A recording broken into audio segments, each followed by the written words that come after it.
Hi, my name's Rob Herring and I'm here to answer some of the questions that Lee Ashby has put to me from the BSMA Riders Memories. The first question was, what was my favourite track as a schoolboy? Well, I didn't actually race or ride very much as a schoolboy in the UK. Most of my time was spent in South Africa. When I did ride over here, which was probably only a handful of times from the years of when I was 12 to about 14 or 15, I predominantly probably rode at Ellsworth, which was near Cambridge, and that was a track that I really enjoyed because it was more along the lines of what I was used to in South Africa. And also it was full of jumps, which I was very, very good at. Riders I looked up to when I was young and who were my idols? Well, my all-time idol was Barry Sheen. I grew up around road racing. My dad was a road race mechanic, and I used to have Barry Sheen visit the house when I was really young. My dad was friends with Sheeny and his dad, Franco. So they were, or he was, my ultimate idol. Motocross wise, I always looked up to the American riders more than the Europeans because South Africa was very Americanized. Riders like Bob Hanna, David Bailey, when I was a little bit older, was a very big idol of mine too. Who were my closest rivals and why did I enjoy racing them? Closest rivals probably in the UK, obviously Dave Thorpe in the late 80s, Kurt Nichol, Jeremy Watley, and then through the 90s there were more riders, obviously Paul Malin, Jamie Dobb, Paul Cooper, Gordon Crockard, people like that were obviously serious rivals, but probably my main rival I would say in the UK was probably Kurt Nichol. From the late 80s until the late 90s, we probably had more battles than anybody else. Always clean racing with Kurt. Kurt was a very determined racer, and you had to have your wits about you to beat him. So yeah, Kurt was probably my main rival. Favourite race team and the bike that I enjoyed riding most. Favourite race team was always the Honda teams that I rode for when they were managed directly by Honda UK, which was Silverline Honda in 1991 and Castrol Honda in 1992. Those were probably my favourite race teams, although I did enjoy the time with Colin Reed's RWJ team, which I rode for numerous years, 94, 95, 96, and again 98 and 99. So I did enjoy those years too, but definitely the Honda days when it was officially Honda. Favourite race number and any reasons that I wanted that number. Well, in the day we couldn't have the race numbers that we wanted all year because you had to run the number that you finished in the championship the previous year. But my favourite number is 7, and that stems from my idol Barry Sheen. I always liked number 7. He ran number 7 road racing wise, and that has always been my favourite number. If I could choose one number, it would be 7. What track or event did I not like racing at, and why? Track wise, I would have to say Hawkstone Park. I always found Hawkstone in a way boring for me because every time you went back there you knew where the bumps were going to be. It was the same bump on the same corner, the same lip, the same bit of rock sticking out on the hill. It was never any different, and I personally found that boring. Although it was hard and it was technically in one way, I didn't enjoy riding it. I think I only ever rode well at Hawkstone Park maybe twice in my career. I probably still had a good result by most people's ways, but for me, I never enjoyed riding it. My favourite race gear and why? Favourite race gear was always the Pico gear that I rode in. I was quite synonymous with the Pico. They helped me when I first came to the UK in 1986, and I ran with them for probably about 70% of my career. Years that I never rode for a Pico were years when the team had sponsors and I had to ride in team clothing, but generally speaking the Pico was always my favourite. Comfortable, lasted really well, good style, great colours, fluorescent colours. I loved it. Really, really good gear. Did I have any superstitions on race day or have any funny routines that I had to go for before racing? Nope. No superstitions for me. Just get out of bed, doesn't matter what side, go racing, do your best. Superstitions for me are just there to hamper your performance. Gives you an excuse why you didn't do well. For me, it's bullshit. So just get on with it. Where did I race as a schoolboy? Mainly South Africa. I came to the UK, as I said, a couple of times a year from the ages of 12 to about 15. I won the BSMA finals in 1984 in the 125 senior class. I rode selected events as a youngster. Apart from that, all my time was in South Africa. Okay, I went to America. I did a couple of races in the States. I did Ponca City. I raced the mini World Championships in 1981 or 82 at Saddleback Park in America. But most of the time, South Africa. Do I still ride now? And if so, what bike do I have? Well, I don't ride anymore. I haven't really ridden since probably my last time at the Veterinary Nations, which was 2013. And before then, I hadn't ridden hardly at all. I don't have time to ride these days as such, and I've got to be careful with my body because my knees and my wrists are pretty knackered. But I miss it in a way. So, but I don't ride anymore. I don't have any bikes. When did I finish competitively and why? Well, I finished competitively at the end of the year 2000. 2000 was my last year where I entered the Grand Prix, but I broke my wrist really badly in the January of 2000, testing in America with Gordon Crockard. And that pretty much finished my career. I smashed my wrist and it reopened an injury, and now my wrist won't heal, the bones are dead, and it's caused me a lot of pain and discomfort, and I had to retire due to injuries rather than being mentally ready to retire, because I wasn't mentally ready to retire, but I had to think about my future and my health. What other sports do I enjoy after MX, and what sports did I enjoy during MX? Well, after MX, I've enjoyed, cycling. I can't do any sports that involve running or turning quick like squash, because I used to enjoy squash when I was racing. My knees are really bad. I have a lot of problems with my knees, so I have to avoid sports with any definite impacts and compounds on my knees. So these days I tend to get out my bicycle, and I used to play golf, but my wrist started giving me problems every time I teed off, every time I made connection with the ball. That sharp pain going through my wrist that I broke in 2000, so I had to stop playing golf. So unfortunately, it's pretty much just down to getting out on the bicycle. Most memorable race meeting in my career and why? Probably the Motocross of Nations in 1994 that we won, myself, Paul Maley and Kurt Nickel, managed by Dave Thorpe, beat the Americans first time in 13 years. That's probably the single event that I will always remember more than anything else, although I do have other events that I remember well.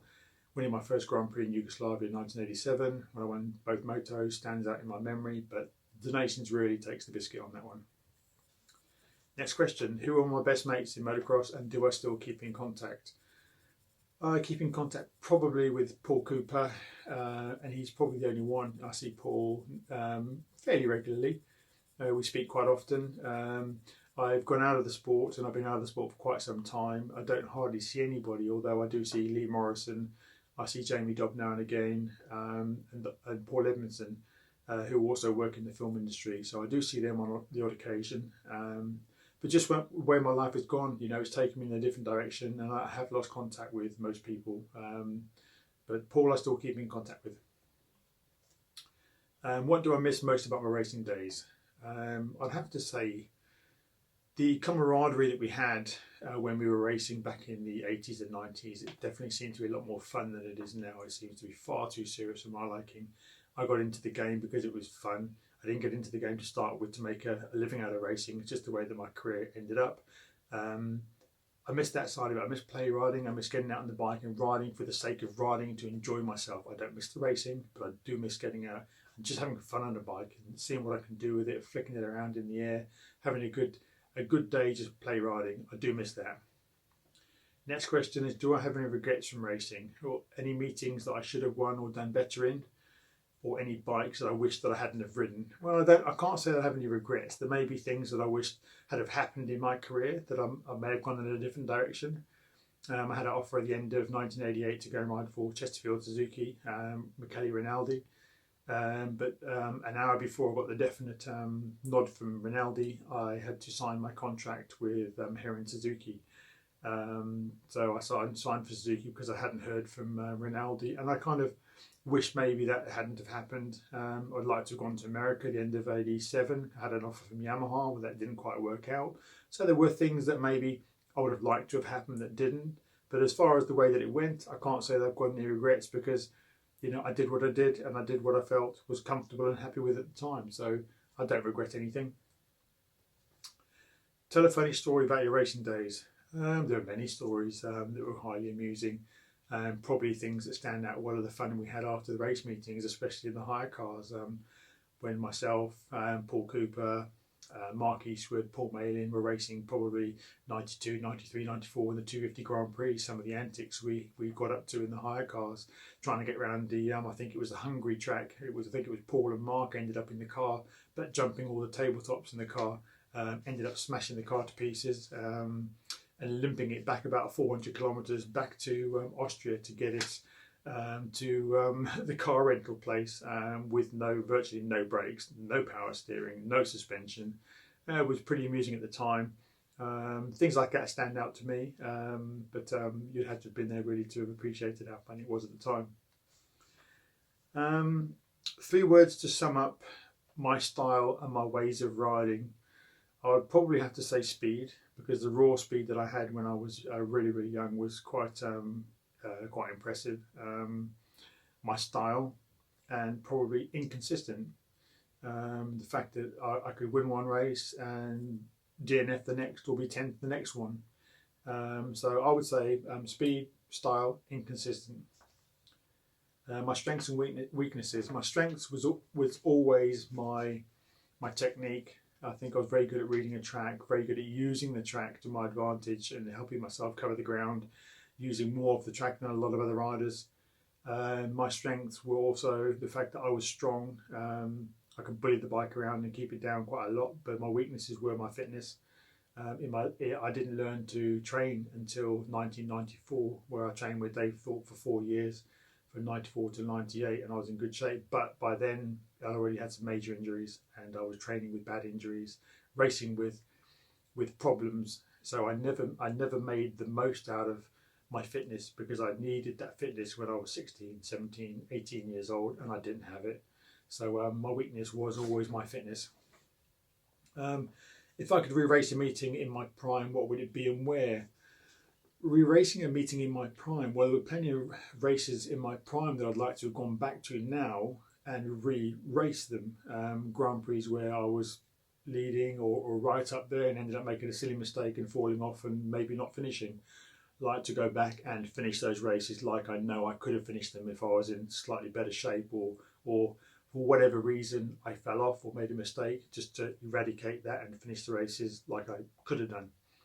I would always like to do things like Red Bull straight rhythm, which appeals to me because it's more supercross oriented, but in a straight line. I'd love to do that in my prime. That would be pretty awesome.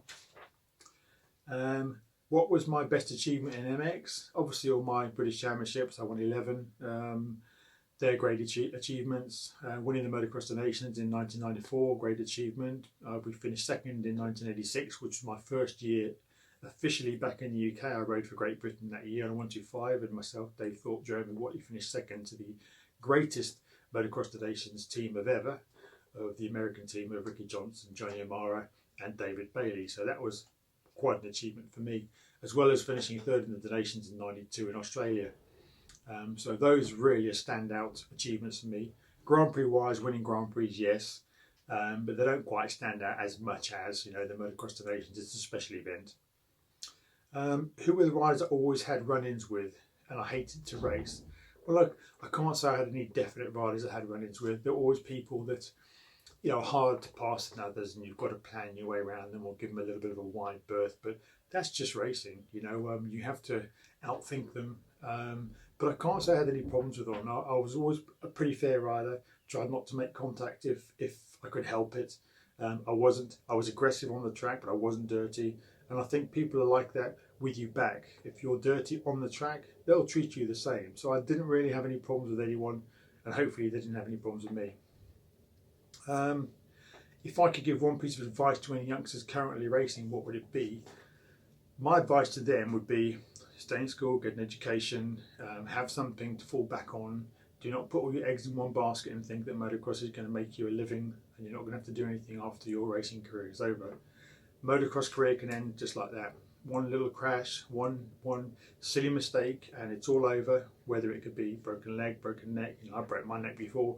It could be all over in an instant. So you need to have something to fall back on. So definitely stay at school, get educated, learn a trade, have something to fall back on. You've all the time in the world. You don't have to be a world champion at 15 years old. motocross careers go on a lot longer now than what they did when I was racing. So take your time, but get an education behind you. And last of all, on my social media names, so people can follow me on various platforms. Well, I don't do social media as such. I don't do Facebook. I don't do Twitter.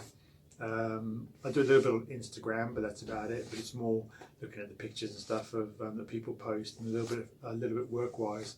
But I'm not really a big fan on social media, so I keep myself to myself. But hopefully everybody out there is keeping themselves safe and keeping themselves out of the way, out of harm, and all staying safe and itching to get back on the motocross track. So thank you very much for your time.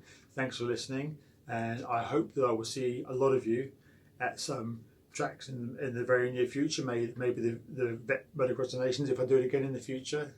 We never know. But all the best and many thanks. Thank you.